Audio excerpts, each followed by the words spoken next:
ባለቤቴን የትዳር አጋሬን የእናቴ ምትክ ብላት ማጋነን አይሆንብኝም። በጣም ነው የምወዳት። የልጅነቴ ናት። ጠንካራ ሴት ናት። ብዙ የመከራ አውሎ ነፋሶችን፣ አስቸጋሪ ማዕበሎችን እጄን ይዛ አሻግራኛለች። ከስራ በስተጓጎል ስራ ባቆም በኔ ፋንታ ውጭ ወጥታ ሰርታ ያንን የመከራ ዘመን እንዳልፍ አግዛኛለች።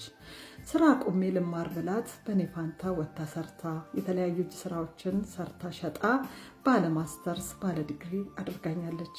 እናቴ ብትታመም ወደ ራሷ ወስዳ አስታማ ብትሞት ቀብራ እኔንም አጽናንታኛለች። በእናቴ ሞት ጠጪ፣ አስቸጋሪ፣ ሰካራም ሆኜ ነበር። ያንንም በብልሃትና በትዕግስት አሳልፋኛለች። ድንቅ ሴት ናት። ከሁሉም ማረሳላት አንድ ወቅት በእናቴ ሞት ጠጭና ሰካራም ሆኜ እንዳይሆን ሆኜ ነበር። አንድ ቀን ከሌላ ሴት ጋር ተኛው ወይንም ቺት አደረግኩባት። እንግዲህ ብሞት አመሻለሁ ጠጣለሁ እንጂ ከቤቴ ውጪ ማደር አይሆንልኝም። ከዛች ልጅ ጋር አድሬ ወይንም አምሽቼ እንግዲህ እየተንገዳገርኩ መኪና ልነዳ ስል ነበር አብሬ የተኛኋት ልጅ መንዳት እችላለሁ እንዲሆነ አትንዳ አደርሳለሁ ብላ እየነዳች ቤት አደረሰችኝ። በዚህ ጊዜ ባለቤቴ ውጭ ቆማ ነበር። አይታለች ከሴት ጋር እንደነበርኩ።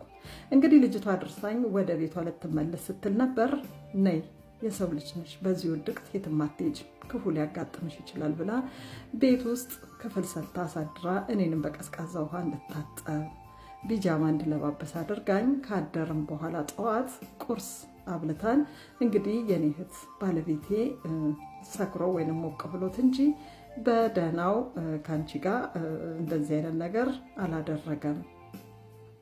ባለቤቴን ይቅር ብየዋለሁ፣ አንቺም ሁለተኛ እንዳይለመድሽ ብላ ልጅቷን ወደ ቤቷ የላከችበትን አጋጣሚ ያረሳው። ይቺ ሴት በእውነት ነው የምላችሁ ድንቅ ናት። መጽሐፈ ምሳሌ ላይ የተጠቀሰችው ሴት ናት። በጣም ነው የምወዳት የማከብራት።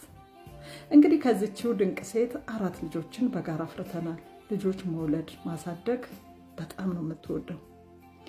እንግዲህ በራሴ ተነሳሽነት ሚስቴ መከላከያ እንዳትወስድ ከዚህ በኋላ እንድታርፍ እንደ ሴቱ አምራ ደምቃ ውጭ እንድትውል ስለምፈልግ እንግዲህ መከላከያ ወስዳም ጤናዋ እንዲጓደል ስለማልፈልግ በራሴው ተነሳሽነት ደብቂያት ባይሶፕትሚ ወይንም የዘር ፍሬ ማቋረጥ ፕሮሲጀርን አደረኩ።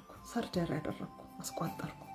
እንደገና እንዳታረግዝ እነኝህን አሳድጋ እንግዲህ ርፍ እንድትል ወጣ እንድትል ጊዜዋ ነው ብዬ አስቤ እንግዲህ ያንን ነገር አደረኩኝ። እንግዲህ ይህንን ነገር ባደረኩ በአመቱ ነበር ሚስቴ ጤና ያጣችው። አመማት። ምን ሆነሽ ነው ብዬ ብላት እንዲሁ ጤና አጥቼ ነው አለችኝ። እንግዲህ ነገሩን ታውኩት። የሰው ልጅ አንዳንድ ቀን ጤና ያጣ የለም። ታውኩት ነገሩን። ነገር ግን በህመም ብቻ አላበቃም። ሆዷ ከጊዜ ወደ ጊዜ እየጨመረ ወይንም እያበጠ መጣ እና ምንድን ነው ይሄ ብዬ ስላት ምንም ነው መልሷ። እንግዲህ በተለያየ ጊዜ እጠይቃታለሁ። አንድ ቀን ግን አርግዤ ነው አለችኝ። በጣም ደነገጥኩ። እንደምታውቀው እንግዲህ 4 ወርም 5 ወርም ፔሬድ ይቀራል። እንደዛው መስሎኝ ነገሩን ዝም አልኩኝ። አሁን 6 ወሬ ነው። በ6 ወሬ እንግዲህ ነገሩን አንተ እንደማትፈልገው ስለማቅ ላስወጣ ብሄድ ቱሌት ነው፣ ዘግይተሻል፣ ማስወጣት አትችይም ተብዬ ነው እንግዲህ እስካሁን በእርግዝና ውስጥ ያለሁት ብላ ጉዴን ነገረችኝ። ይህንን ስትለኝ ነበር ሮጬ ይህንን ፕሮሲጀር ያደረገልኝ ዶክተር ጋር ሄድኩት። ምን ነው ጉድ ሰራኸኝ፣ ሰርጀሪ አድርገኸኝ የለም ወይ ሚስቴ እኮ አረገዘኝ ስለው በጭራሽ ብሎ ኮምፒውተሩ ላይ ፕሮሲጀሩን በምስል በተደገፈ ሁኔታ አስረዳኝ። በጭራሽ ሚስትህ ካንተ አላረገዘችም ሲለኝ ነበር በዱላ የተመታው ያክል መሬት ላይ ተዘረርኩት። የተለያዩ ዶክተሮችን አሳየሁኝ። በጭራሽ ካንተ አይደለም አሉኝ። ገብቼ ጠየኳት። አሁንም ካደችኝ። ልትነግረኝ ፈቃደኛ አልሆነችም። ጊዜ ሰጠኋት፣ 1-2 ወር ሰጠኋት። ቁጭ አድርጌ እኔ ዘሬን አስቋጥሬያለሁ ከየት አመጣች ስላት ነበር እያለቀሰች እባክህን እንዳትገለው፣ እንደናጡት 2 ናችሁ የቀራችሁት። እንደ ወትሮ መጥቶ ሊጠይቀን ሲመጣ ነበር ሳስተናግደው የደፈረኝ። እባክህን እንዳትገለው ብላ ስታለቅስ ነበር ወንድሜ ፈለገ የወጣሁት። ወንድሜ የሰራውን ስለሚያውቅ ከሀገር ወጥቷል። የት እንዳለ የሚያውቅ ሰው የለም፣ ተሰውሯል። እንግዲህ ዛሬ ሚስቴ ልትወልድ ቀናቶች ነው የቀራት።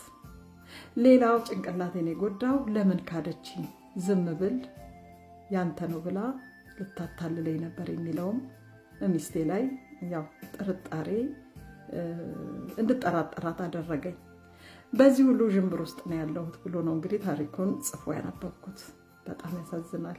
ምትሉትን በሉት። በእኔ በኩል ውድድ ነው ማረጋችሁ ባይ